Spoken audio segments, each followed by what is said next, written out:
Ọmọ atọ́nà apá kejì ó ti jáde. Ẹ̀yin tí ẹ bá ti wò kẹ́ lọ wò, ẹ ó rí bí ọmọ àrà ṣe dára nínú eré yìí.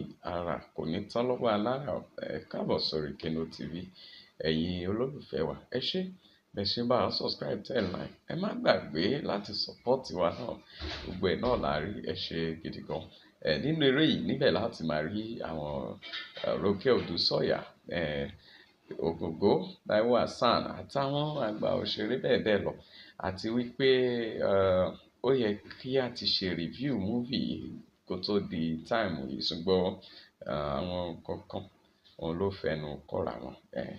Ṣùgbọ́n àti yanjú gbogbo ẹ̀ ṣẹ̀ mọ́ ohun gbogbo lórí owó náà ni.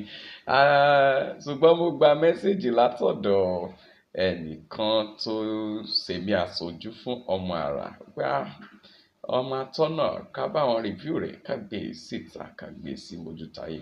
Òun náà ni à bá wọn ṣe lọ́wọ́ báyìí. Níbẹ̀ òun lẹ́ ti máa rí comedy, ẹ ó ti máa rí ìṣẹ̀ǹṣe, ẹ ó ti máa rí morals, èyí tí a lè pè ní àwọn ohun àmúyẹ láti hùwà gẹ́gẹ́ bí ọmọlúàbí nínú àwùjọ.